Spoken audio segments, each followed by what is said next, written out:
Charlie was shot at 12:23 p.m. on Wednesday. The first FBI agents arrived on scene in 16 minutes with chiefs of police at 12:39 and secured the scene. The FBI immediately launched fixed-wing assets. We utilized these assets to transport personnel, specialty technicians, hostage rescue teams.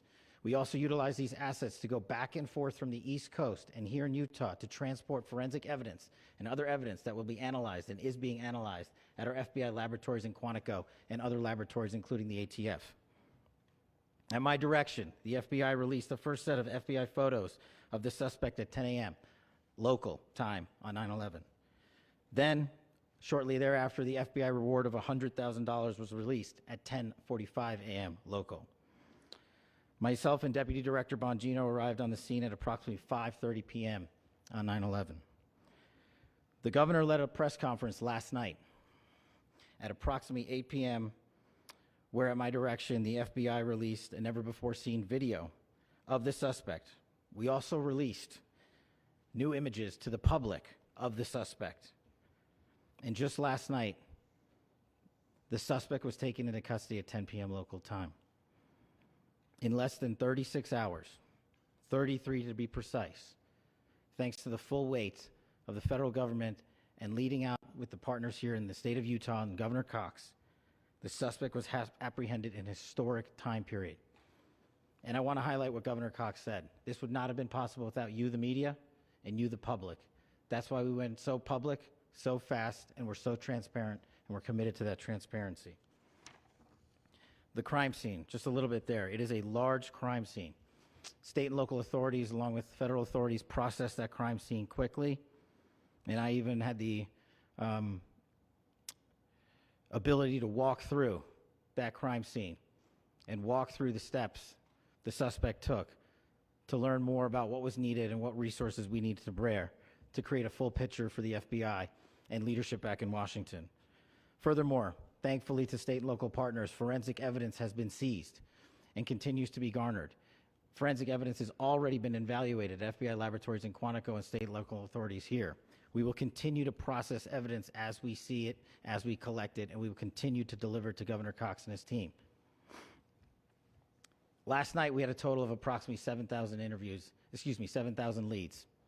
As of this morning, thanks to your great work, we have over 11,000 leads that were called in to the FBI. And we are running out every single lead that we can. Every one of those leads will be run out. The arrest is a testament to the dedication of good law enforcement being great and partnerships in law enforcement, which I've tried to highlight as my tenure as the director of the FBI. There is no better relationship for law enforcement than the FBI to partner with state and local authorities, and you've seen it here in these last few days. The FBI Salt Lake Field Office, along with our offices in LA, Phoenix, Denver, San Antonio, Las Vegas, Pittsburgh, Buffalo, our headquarters component in Quantico, all participate in the FBI. I want to express my deep gratitude to the employees of the FBI, the men and women, the evidence response team tacticians, the special operators, the agents, the support staff. You have done monumental work in historic time when the public, who had a right to demand such an expeditious solving of an investigation, the FBI answered that call diligently, critically important to our nation, and we delivered. And I'm proud to be their leader, and I'm proud to be the director of the FBI. This is a very much an ongoing investigation, as the governor said, and we will continue to work with state and local authorities to develop the investigation, to provide them the evidence they need for their ongoing prosecutions, and we will be here to answer every call they absolutely have, as long as it takes, for as long as we need to find and apprehend whatever suspects were involved in this crime. Lastly, to my friend Charlie Kirk, rest now, brother. We have the watch, and I'll see you in Valhalla.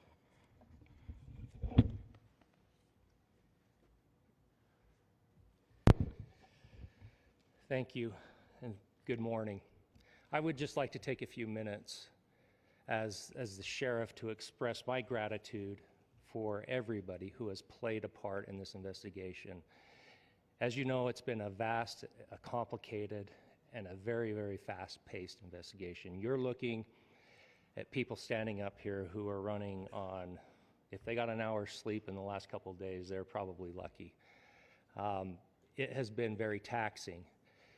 It has been so impressive, speaking on behalf of the local law enforcement, to see the cooperation that we've seen in this type of case. Across the state, sheriffs, chiefs, our state partners have stepped up and have come to the call on anything that we needed. Our county chiefs have been phenomenal. Our Utah County Attorney, Jeff Gray, who's standing up here with us, has been phenomenal in leading us through this investigation. I would like to thank the federal government for their resources, their assets. Our local team here, our FBI team, has been extraordinary in helping us work through this and bring this person to justice.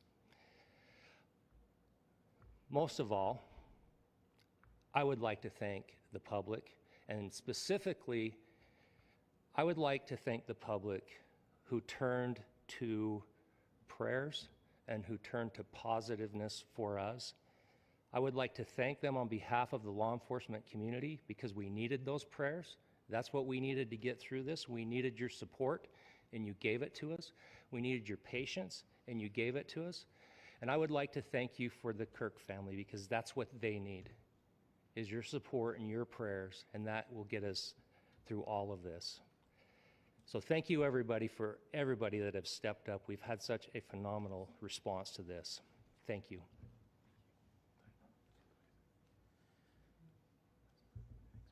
I also want to give a special thanks to the Attorney General and the Department of Justice.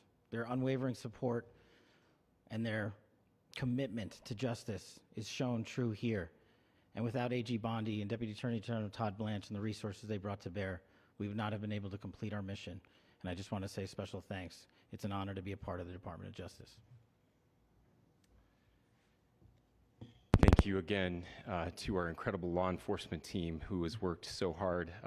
Sheriff, I got a solid 90 minutes last night, so I'm probably the most well-rested person up here. Ladies and gentlemen, I get the microphone, so I hope you'll permit me a moment just to share a few more thoughts about where we are and how we got here, and maybe a little bit of where we go from here. I don't want to get too preachy, but I think it's important that we, with eyes wide open, understand what's happening in our country today. I've heard people say, well, why are we so invested in this? There's violence happening all across our country, and violence is tragic everywhere, and every life taken is a child of God who deserves our love and respect and dignity. This is certainly about the tragic death, political assassination of Charlie Kirk. But it is also much bigger than an attack on an individual. It is an attack on all of us. It is an attack on the American experiment. It is an attack on our ideals. This cuts to the very foundation of who we are, of who we have been, and who we could be in better times. Political violence is different than any other type of violence for lots of different reasons. One, because in the very act that Charlie championed of expression, that freedom of expression that is enshrined in our founding documents, in having his life taken in that very act, makes it more difficult for people to feel like they can share their ideas, that they can speak freely. We will never be able to solve all the other problems, including the violence problems that people are worried about, if we can't have a clash of ideas safely and securely.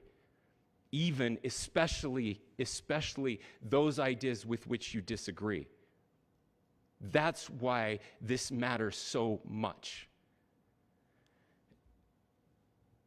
Over the last 48 hours, I have been as angry as I have ever been, as sad as I have ever been. And it was, as anger pushed me to the brink, it was actually Charlie's words that pulled me back. I'd like to share some of those.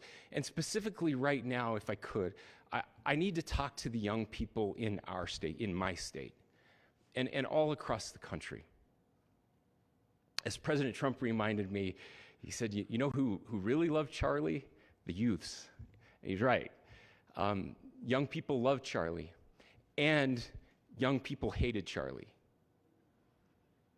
And Charlie went into those places anyway.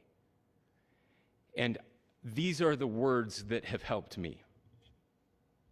Charlie said, when people stop talking, that's when you get violence. He said, the weak can never forgive. Forgiveness is the attribute of the strong. The only way out of the labyrinth of suffering is to forgive. Welcome without judgment, love without condition, forgive without limit. He said, always forgive your enemies. Nothing annoys them so much. A few months ago, I referenced this last night, Charlie posted to social media, when things are moving very fast and people are losing their minds, it's important to stay grounded. Turn off your phone, read scripture, spend time with friends, and remember, internet fury is not real life. It's going to be okay. He again said, when you stop having a human connection with someone you disagree with, it becomes a lot easier to commit violence. He said, what we as a culture have to get back to is being able to have a reasonable agreement, where violence is not an option. Now, again, to my young friends out there, you are inheriting a country where politics feels like rage. It feels like rage is the only option. But through those words, we have a reminder that we can choose a different path. Your generation has an opportunity to build a culture that is very different than what we are suffering through right now. Not by pretending differences don't matter, but by embracing our differences and having those hard conversations. I think we need more moral clarity right now. I hear all the time that words are violence. Words are not violence. Violence is violence. And there is one person responsible for what happened here. And that person is now in custody and will be charged soon and will be held accountable. And yet, all of us have an opportunity right now to do something different. I want to thank my fellow Utahns. This bad stuff happens.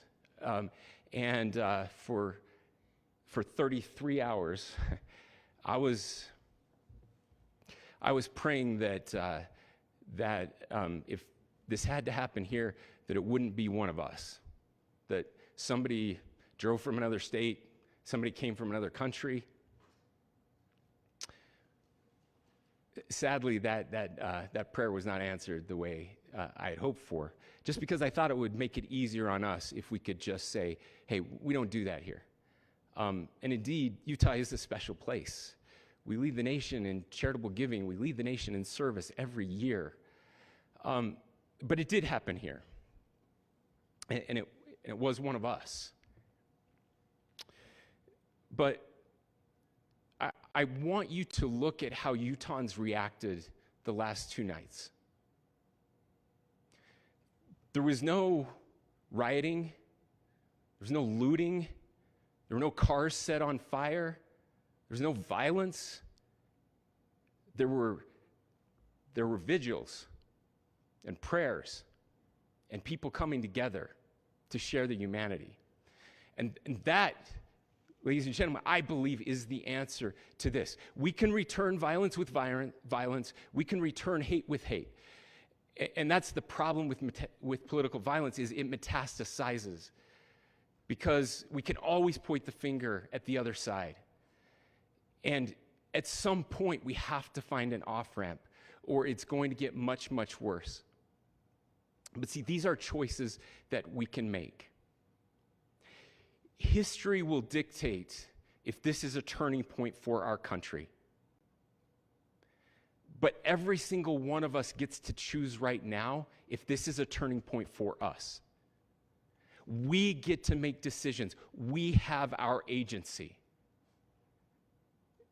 And I desperately call on every American, Republican, Democrat, liberal, progressive, conservative, MAGA, all of us to please, please, please follow what Charlie taught me.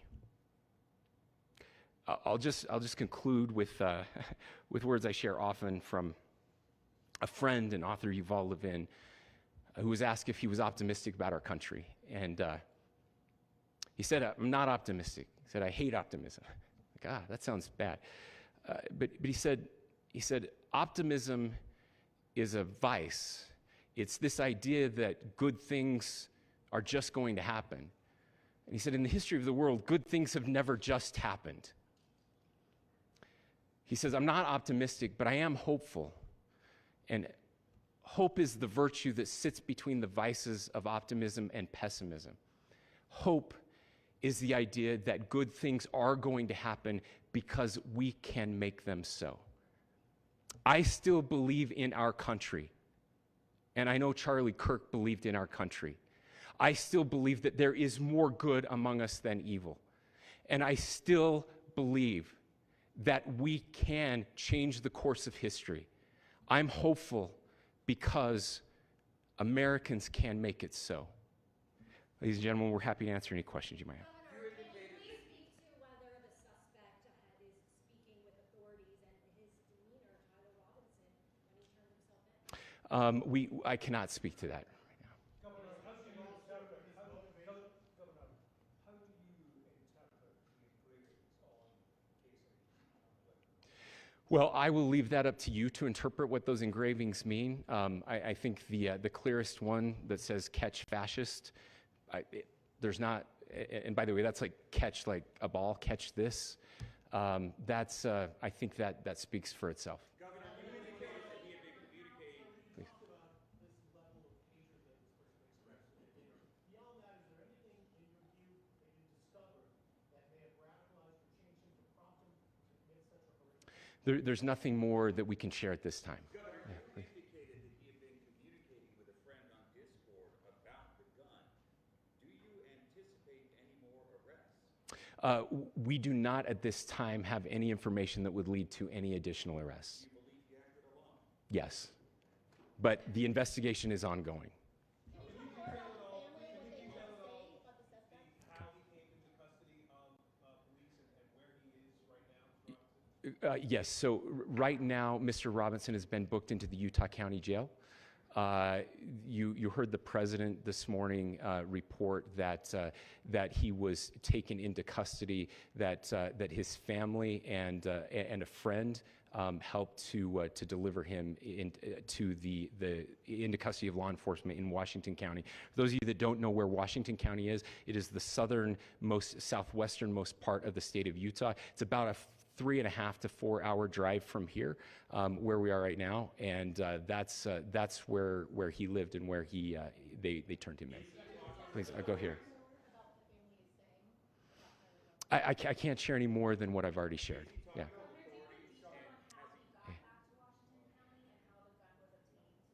So how we obtained the gun was found here. So I don't have much more details on that.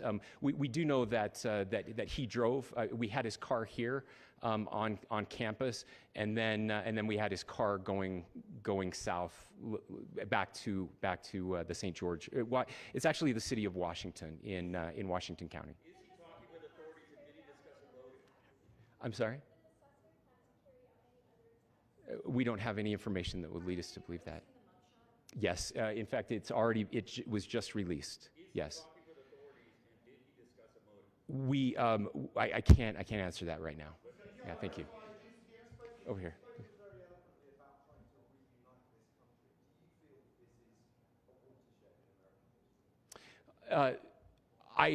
I absolutely believe that this is a watershed in American history, yes. The question is what kind of watershed? And that chapter remains to be written. Is this the end of a dark chapter in our history or the beginning of a darker chapter in our history? Look, I mean, if you look at true political assassinations in this country of someone of this stature, this feels a lot like the late 60s. And having one so gruesomely displayed on camera in all of our hands and in all of our pockets, we are not wired as human beings biologically, historically. We have not evolved in a way that we are capable of processing those types of violent imagery. And by the way, we've seen another one with a gruesome stabbing very recently that went viral. This is not good for us. It is not good to consume. Social media is a cancer on our society right now. And I would encourage people to log off, turn off, touch grass, hug a family member, go out and do good in your community. That is happening, and it's happening organically right now. I had a friend in a small city in Utah who said, we're getting together, the Republicans and Democrats in my little town are getting together to have a discussion last night, just to find a way to find their better angels. So yes, this could be, I mean, again, you have to go back to JFK to have seen a video live of something like this happening. I wasn't born until 1975, but I know that things were really dark in the late 60s. Sorry to some of you. I know some of you were there. This is our moment. Do we escalate or do we find an off-ramp? And again, it's a choice. It's a choice, and every one of us gets to make that choice. Two more questions right here.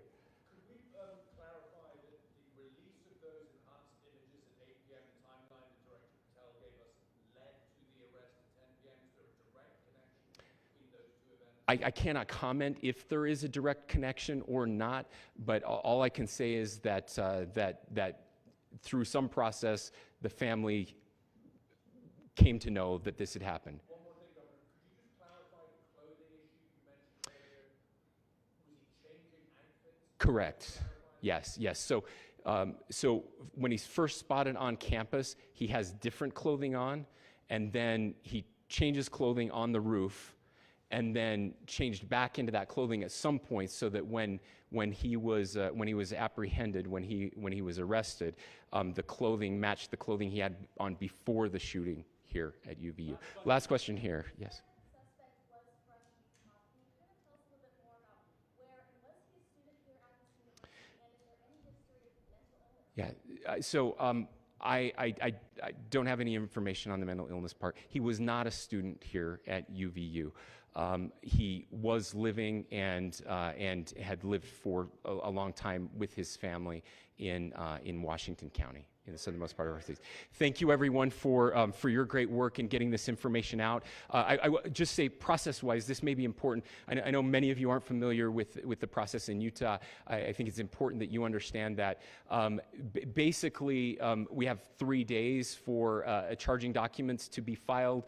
A CI will be filed. We'll have more information then, more detailed information as those charging documents are filed in preparation for a preliminary hearing. So 3 days. So we would anticipate then that early next week those charging documents will be filed. We will obviously be working. The county attorney will be working very closely with Mr. Kirk's family as those documents and decisions are prepared.